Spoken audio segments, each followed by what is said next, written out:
بسم اللہ الرحمن الرحیم۔ آج آپ کے سامنے وضو کے متعلق کچھ باتیں عرض کرنی ہیں۔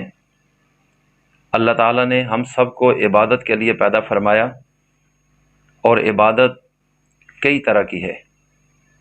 عبادت جان کی بھی ہے، عبادت مال کی بھی ہے، اور جانی عبادت میں سب سے اہم عبادت نماز ہے۔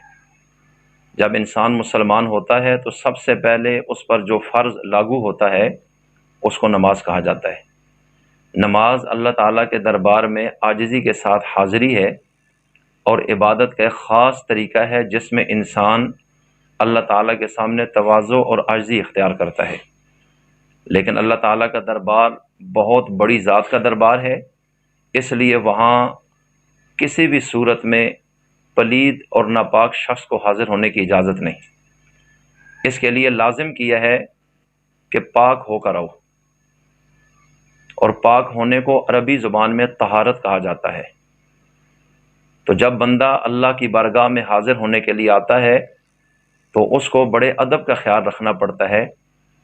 انسان دونوں قسم کی نجاستوں سے پاک ہو، یعنی بڑی نجاست جسے نجاست غلیظہ کہا جاتا ہے، اور چھوٹی نجاست جسے نجاست خفیفہ کہا جاتا ہے۔ دونوں قسم کی نجاستوں سے اس کا جسم پاک ہوگا تو پھر نماز پڑھنے کی اجازت ہوگی۔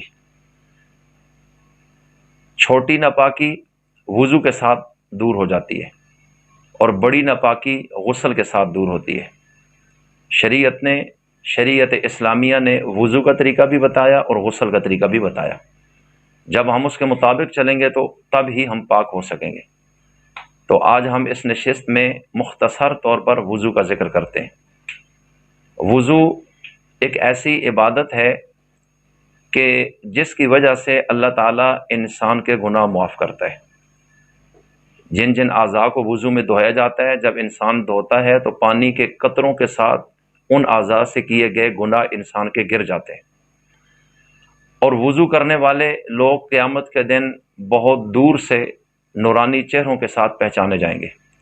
نبی کریم صلی اللہ علیہ وسلم کی احادیث میں یہ بات آتی ہے جن کا مفہوم یہ بنتا ہے کہ میں قیامت کے دن اپنے امتیوں کو ان کے وجود میں ان اعضاء کے اندر نور ہوگا اور چمک جو وضو میں دھوئے جاتے ہیں اس سے پہچانوں گا۔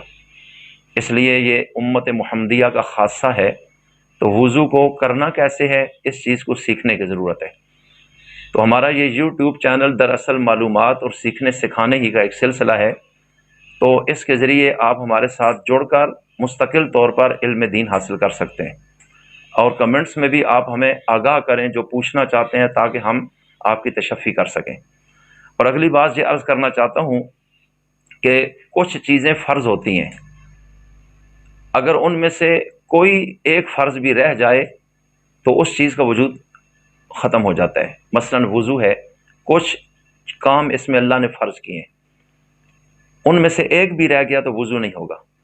اور کچھ کام ایسے ہیں جو سنت کہلاتے ہیں، ان کا بھی کرنا ضروری ہے، اور اگر خدا نخواستہ سنت کو چھوڑ دیا جائے تو ثواب میں کمی ہو جاتی ہے، یا انسان ثواب سے محروم ہو جاتا ہے، لیکن وضو ہو جائے گا۔ وضو کے اندر 4 فرض ہیں اور 13 سنتیں ہیں۔ 4 فرض کون سے ہیں؟ قرآن کریم میں اللہ تعالیٰ نے باقاعدہ ذکر کیا ہے، یا ایھا الذین آمنوا اذا قمتم الی الصلاۃ فاغسلوا وجوہکم وایدیکم الی المرافق وامسحوا برؤوسکم وارجلکم الی الکعبین۔ یہ قرآن کریم میں 4 فرض اللہ نے وضو کے ذکر فرمائے کہ جب تم نماز کا ارادہ کرو اے ایمان والو تو تم اپنے چہروں کو دھو لو۔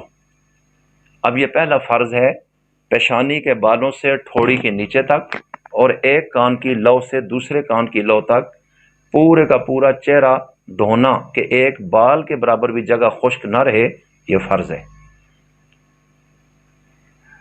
دوسرا فرض، ہاتھوں کو کونیوں سمیت دھونا، دونوں ہاتھوں کو کونیوں سمیت دھونا، یہ وضو کا فرض ہے۔ تیسرا فرض، وَامْسَحُوا بِرُؤُوسِكُمْ، اپنے سروں کا مسح کرنا، تو سر کے چوتھائی حصے کا مسح یہ فرض ہے، کم از کم 1/4 حصے کا مسح ہونا ضروری ہے۔ مسح کا مطلب پانی کا گیلا ہاتھ سر پر پھیر دینا۔ اور چوتھا فرض پاؤں کو ٹخنوں سمیت دھونا، دونوں پاؤں کو ٹخنوں سمیت دھونا، یہ وضو کا چوتھا فرض ہے۔ جب آپ نے یہ 4 فرض پورے کیے تو آپ کا وضو ہو گیا۔